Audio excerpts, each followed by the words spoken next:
안녕하십니까. 457딥 점따네입니다. 오늘 면접 강의에서는 게스티메이션, 어림잡아 추측하기에 대해서 알아볼 텐데, 여기 나와 있는 전 우주에 있는 행성의 수, 제가 실제로 사기업 임원 면접 때, 최종 면접 때 받았던 질문입니다. 이런 질문도 분명히 나오거든요, 요즘에. 옛날에는 컨설팅 회사 면접 때 이런 게 많이 나왔는데, 과연 이런 문제에 어떻게 답해야 되는지, 그리고 이 답변을 제가 어떻게 했는지 강의 제일 마지막에 알려드리겠습니다. 먼저 서머리를 하자면, 첫 번째 공식 만들고, 두 번째 내 맘대로 가정하고, 세 번째 계산하는 거를 면접관한테 보여주는 겁니다. 자, 이게 어떤 개념인지 먼저 보고 갈게요. 금요일 오후 2시 30분 샌프란시스코에서 페이스북 이용한 사람 몇 명인지 추정해봐라. 이 문제 되게 유명한 문제입니다. 구글에서 나왔던 문제인데, 도대체 이런 거 왜 물어볼까요? 이런 문제를 게스티메이션이라고 합니다. guess, 추측하다. 영어 estimation, 추측하고 거기서 추정하는 문제인데, 우리나라 말로 어림잡아 추측하기, 이렇게 해석을 할 수 있습니다. 이게 왜 물어보냐면, 일단 여러분들 아까 물어봤던 샌프란시스코 이거 정답 있을까요? 아마 질문하는 사람도 모를 겁니다. 그래서 정답 없습니다. 다만 그 사람의 분석력 그리고 합리성을 얼마나 말로 잘 풀어낼 수 있는가, 면접관한테 그 짧은 시간에 어떻게 분석적인 모습을 보여줄 수 있는가에 대해서 보는 면접입니다. 자, 실제 이번 학기에, 이번 공채 때 이런 문제들이 꽤 많이 나와서 저희 학생들이 받았었던 문제들이 있는데, 그 기출문제 함께 보시죠. 예, 굉장히 유명한 문제입니다. 보잉 747기에 탁구공 몇 개 들어가냐, 여기는 지름이 몇 미터고 몇 인치고 해서 나머지는 제 마음으로 채우겠습니다, 이런 얘기했던 거 되게 유명하죠. 서울에 있는 가로수 개수, 제가 면접장 들어가기 전 팀이 받았던 문제이고요. 지금 상공에 떠 있는 항공기 개수, 이런 거 받으면 진짜 난해하겠죠. 우리나라에 있는 어머니는 몇 명인가, 차라리 이런 건 조금 쉬워요. 하루에 서울에서 사용되고 폐기되는 마스크 개수, 요즘에 이게 코로나 때문인지 이게 실제 이번 학기 때 어떤 기업에서 나왔었던 문제입니다. 그리고 한 달에 전국에서 분실되는 스마트폰 개수 추정하고 그 근거 얘기해봐라. 이것도 이번 기출 문제고요. 소비되는 담배 계피수 추정하고 근거 해봐라. 서울시의 하루 평균 맥주 소비량. 네, 오늘은 이거 문제에 대해서 알아볼 건데, 이거를 아까 구글에서 나왔던 문제랑 비슷하게 보자면 이렇게 볼 수도 있죠. 금요일 저녁 7시 30분에 서울시 하루 평균 맥주 소비량 몇 개냐, 이렇게 물어볼 수도 있습니다. 그래서 오늘 요거에 대해서 알아볼 건데, 일부 원본은 저희 457집.com에 올려둘 거고, 그래서 이 문제 중에서도 그래도 중요하다 하는 문제들 여러분과 같이 공유드리도록 하겠습니다. 우리나라에서 매일 결혼식 몇 번 거행될까? 궁금하지 않아요? 이 저출산 문제 심한데 이 문제도 오늘 다뤄볼 거고요. 한국의 일회용 기저귀 시장이 얼마나 크냐? 이런 거는 일반 아무 기업에 가서나 나올 수 있는 문제입니다. 우리나라 반도체 시장이 얼마나 규모가 되냐, HMR 시장 얼마나 되냐, 그런 거 추정할 때 어떻게 하는지, 여기 문제까지 4개를 보여드릴 건데, 몇 개 더 볼게요. 지금 성수대교 위에 자동차 몇 대일까?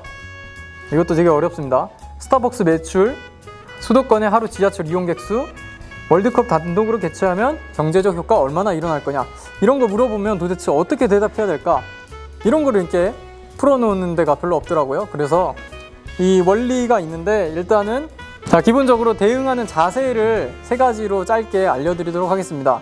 이게 되게 간단한 건데, 일단은 쫄지 마세요, 여러분들. 이거 당당하게 대하는 것조차도 면접의 일부입니다. 그래서 프로다움, 자신감을 보여주는 거. 그리고 두 번째로는 즉시 답할 필요 없습니다. 이 상황을 내가 주도해 간다는 느낌을 면접관한테 보여줘야 됩니다. 그거 자체도 실력인 거예요. 그래서 사회적으로 성공한 사람들의 공통점 중에 하나는 일단 말을 잘해요. 그리고 약간 허풍이 있습니다. 자신감이 있는 거죠. 이렇게 잠시 생각할 시간 주시겠습니까? 해도 되고, 상황을 통제하는 거죠. 자, 마지막으로 너무 완벽할 필요 없습니다. 서울에 아까 맥주 인구 구해라 했을 때 53만 921명입니다. 이렇게 할 필요 없고요. 그냥 53만입니다. 어림잡아서 추측하면 되는 겁니다. 365일로 나누는 거 할 때도 300으로 나눠도 되고 360으로 나눠도 되고, 약간 이렇게 너무 디테일해서 거기에 오류에 빠져서 답변을 못하는 경우가 없어야 됩니다. 자, 이제 여기까지는 그냥 간단한 태도고, 그래서 실질적으로 어떻게 이걸 답변해야 되느냐, 자, 4가지 방법을 알려드릴 건데 어떻게 보면 이게 짬뽕이 되어 있습니다. 첫 번째, 공식 만들기입니다.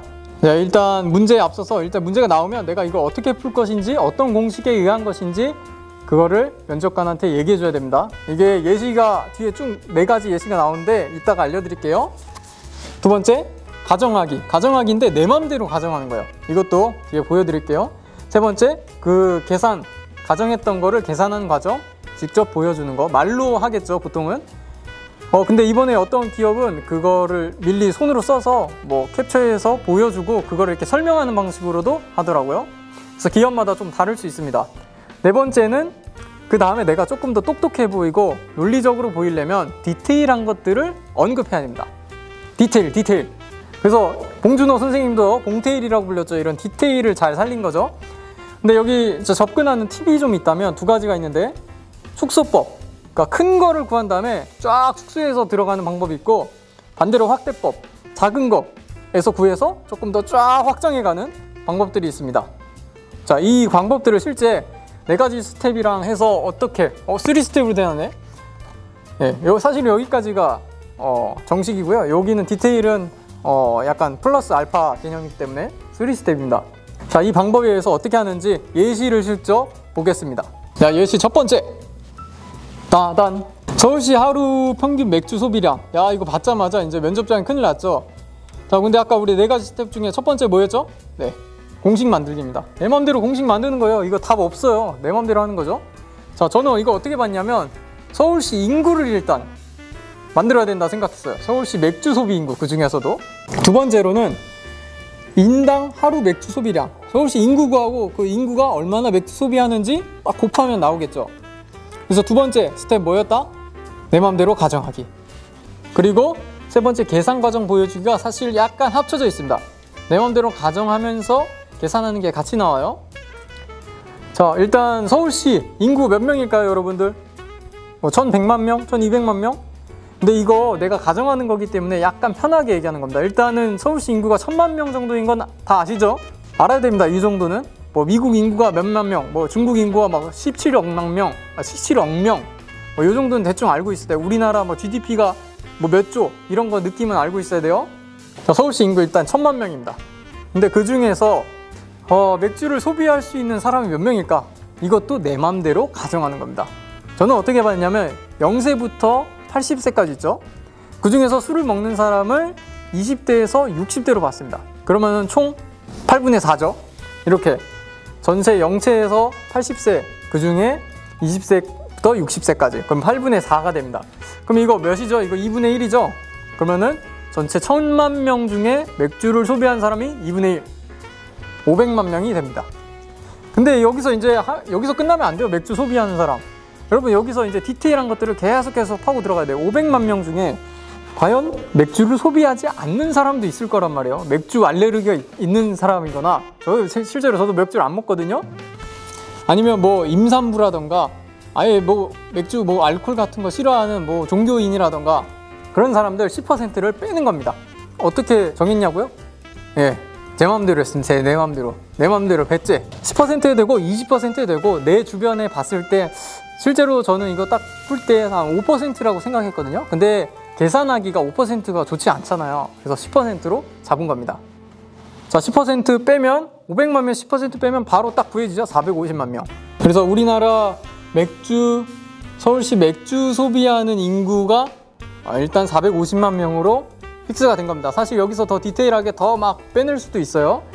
자, 그 다음에 인당 하루 맥주 소비량을 구해야 되는데, 한 명당 뭐 하루에 몇 캔 먹는다 이렇게 접근하는 것보다 저는 남녀로 딱 구분했습니다. 뭔가 이런 게 좀 더 분석적이거든요. 뭔가 구조화 시켜주는 거. 그래서 남녀로 나눴는데, 자, 남자는 일주일에 몇 캔 먹는다? 제 주변에 봤더니 한 4캔 정도 먹는다라는 거예요. 근데 여자는 몇 캔? 네, 2캔. 이거 제 마음입니다. 여러분들 마음대로 뭐 남자 3캔 하고 뭐 여자분 1캔 하고 해도 되고, 뭐 맥주 많이 먹는 분들은 뭐 4캔이냐, 남자는 한 10캔 정도 먹는다, 뭐 이런 사람도 있겠죠. 근데 제가 봤을 때 딱, 그리고 머리를 살짝 쓰면 계산하기 쉬운 만큼을 내가 가정하는 거예요. 그래서 매주 남자는 4캔, 여자는 2캔 하는데, 그러면 여기서 그 다음 구할 수 있는 게, 그러면 인당 남자 4캔, 여자 2캔 먹는다. 그러면은 2명이서 일주일에 6캔 먹는 거죠. 그러면 1인당 일주에 3캔을 먹는 겁니다. 근데 여기서 면접관한테 얘기해 줘야 되는 게 남과 여의 비율이 50%라고 가정했을 때, 예? 보통 통상적으로 각 문화에 여성 인구가 조금 더 많다라고 알려져 있죠. 근데 우리는 그냥 가정하기를 남자 50, 여자 50이라고 했을 때 4캔, 2캔 먹으면 인당 3캔 정도 먹는 걸로 계산할 수 있습니다 라고 언급을 해주는 겁니다. 이런 것들을 얘기할 때 조금 더 그 사람이 논리적인 것처럼 보이는 거죠. 자, 일주일에 3캔 먹는 것까지 구했어. 그 다음에 우리가 구해야 되는 거는 하루에 몇 캔 먹느냐죠. 그러면 여기서 나누기 몇을 한다? 네, 월화수목금토일 7분의 3, 하루에 7분의 3캔을 먹는 겁니다. 자, 그러면 이제 곱하면 되겠죠. 450만 명 곱하기 7분의 3 하면 되는 겁니다, 여러분. 자, 그리고 마지막 4번째 스텝 뭐였죠? 디테일을 언급하는 겁니다. 질문이 이게 서울시에서 몇 명 먹느냐잖아요. 그러니까 서울이 다른 지역보다 뭔가 사람 밀도도 좀 높고 유흥 지역도 많기 때문에 맥주 소비량이 450 곱하기 7분의 3 하면은 이게 몇이냐? 7분의 3이니까 190캔 정도 되거든요. 192캔 정도? 자, 192캔보다 조금 더 많은 한 200만, 192만이구나. 192만인데 200만 정도 될 것입니다 라고 디테일한 거를 언급해 주는 거예요. 그리고 뭐 하나 더 디테일한 걸 더 넣자면 이게 뭐 일 평균으로 했는데 월화수목금토일 이게 요일별로도 맥주 소비량이 다를 겁니다. 그래서 만약에 뭐 주말에는 뭐 다른 날보다 30% 더 높을 것입니다. 뭐 이런 언급을 좀 더 해줘도 되고, 자, 그런 것들을 얘기할 때 이 사람 순간적인 기지가 있는데 라는 것을 면접관이 느낄 수 있는 것입니다. 뭐 제가 볼 때는 주말에는 한 70% 되지 않을까 싶어요. 사실 이 4번은 준비하기가 어려운데 순간적으로 이제 면접에 어떤 감이 확 오른 사람은 이런 것들을 할 수 있습니다. 자, 그 다음 문제를 볼 건데 여기서 이제 한 단계 더 나가서 서울시 맥주 평균 소비량에 약간 더 디테일하게 들어가는 거예요. 금요일 저녁 7시 30분. 아까 샌프란시스코의 뭐 페이스북 이용자랑 비슷한 거죠. 자, 우리 한국의 일회용 기저귀 시장의 규모는 얼마나 되냐? 야, 이거 궁금하지 않아요? 이런 거는 조금 나올 만한 문제입니다. 지금까지 우리가 했던 모든 문제들이 약간 인구에 기반해서 했는데 이거 역시도 인구 기반으로 접근하겠습니다. 일단 여성, 우리나라 가임 여성이 몇 명인지 추산을 해보고 그 중에서 자녀가 있는 가임 여성이 몇 명인지, 그리고 그 가임 여성마다 자녀 수가 좀 다르겠죠. 그 중에 자녀 수를 측정하는 거예요. 근데 기저귀 쓰는 인구가 대충 저는 결혼 안 해서 모르겠는데 한 2살, 3살 되지 않나요? 그래서 2살 미만으로 이렇게 가정을 했습니다. 여성 구하고 가임 여성 구하고 그 중에 자녀 있는 가임 여성 구하고 그 중에 자녀 수가 또 몇 명인지 구하고 그 중에 2세 미만이 몇 명인지 뭐 이렇게 접근하는 거예요. 이것도 약간 축소법으로 확대법이 아니라 축소법에 속하는 거겠죠. 자, 2번째 가정하기 그리고 계산 방법 그대로 보여드리겠습니다. 자, 우리나라 가임 여성 몇 명이나 될까? 자, 인구 5천만 명입니다. 그 중에 여러분들 마음대로 해도 돼요, 사실은. 근데 50%가 실제 이거보다 더 많을 거예요. 제가 알기로는 51%, 2%가 뭐 여성 인구가 더 많다고 하는데, 자, 인구 곱하면 바로 나오죠? 2,500만 명. 그런데 이제 여기서부터 어려워져요. 자녀가 있는 가임 여성이 얼마나 될까? 2,500만 명 중에. 자, 우리나라 인구 0세부터 80세까지 봤어요. 그 중에 뭐 한 20년을 8분의 2 정도, 4분의 1 정도를 가임 여성기로 봤습니다. 뭐 모르겠어요. 이제 뭐 결혼 늦게 하니까 뭐 30세부터 뭐 55세 뭐 이렇게 해도 되죠. 자, 4분의 1 정도 했어요. 그러면 곱하면 625만 명, 대충 600만 명 나온다라고 생각을 하시면 돼요. 자, 그 다음에 여기에서 자, 가임 여성이라고 해서 뭐 다 자녀가 있는 건 아니잖아요. 결혼 안 한 분도 있고 뭐 결혼해서도 뭐 아이가 아직 없는 분도 있고 계획이 없는 분도 있고, 과연 가임 여성 중에 결혼 안 하고 뭐 아이 없는 분 몇 %일까 했을 때 저는 그냥 이렇게 봤습니다. 자, 5명 중에 4명. 이것도 계산하기 쉽게 제 마음대로 머리 막 굴린 거예요. 뭐 제 주변에는 한 30% 없습니다. 뭐 절반 정도는 결혼 안 하고 요즘에 뭐 그럽니다. 이렇게 해도 상관은 없습니다. 근데 저는 조금 우리나라 미래를 조금 밝게 봤어요. 그래서 5분의 4는 자녀가 있다.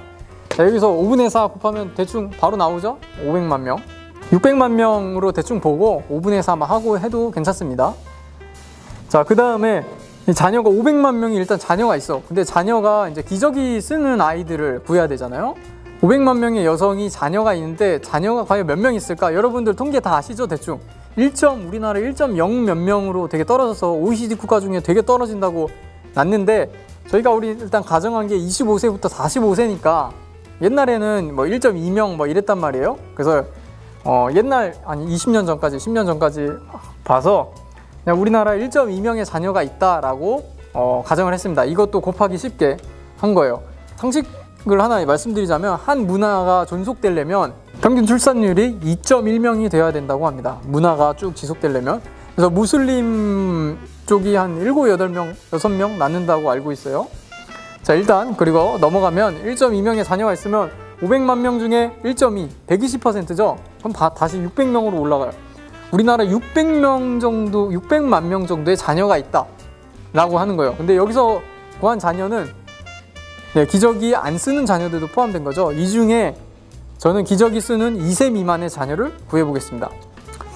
그래서 한 20세까지 구했다라고 했을 때 그 중에 20분의 2 정도 봤어요.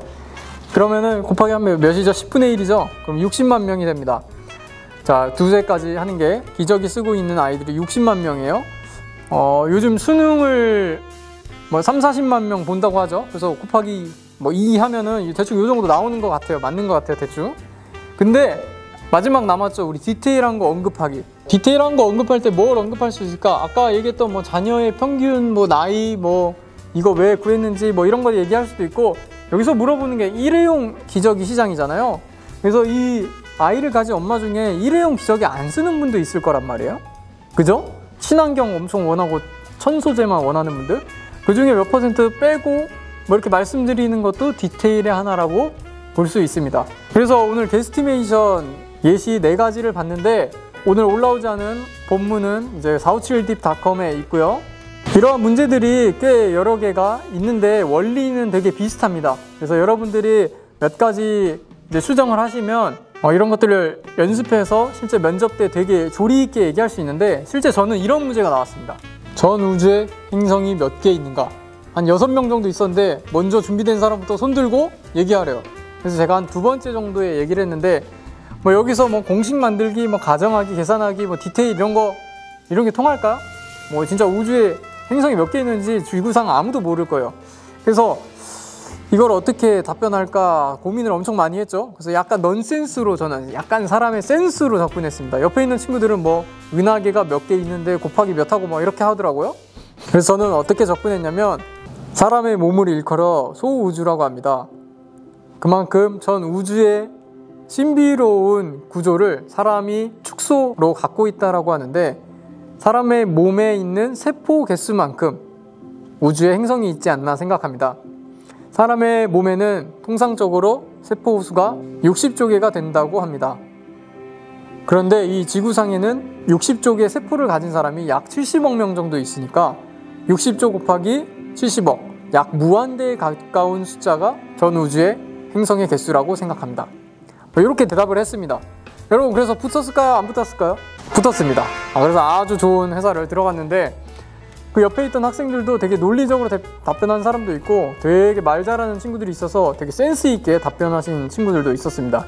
그래서 이렇게 처음부터 답변을 할 수가 없지만, 그래도 어느 정도 이렇게 준비를 하다 보면 이렇게 논리가 비슷한 거, 그리고 내 말에 감이 이렇게 오른단 말이에요.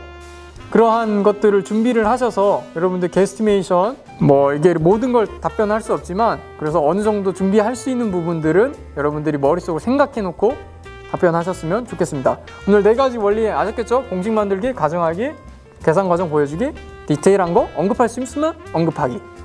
네, 이상으로 나의 열매는 다른 사람의 나무에서 열린다. 457deep 잠단이었습니다.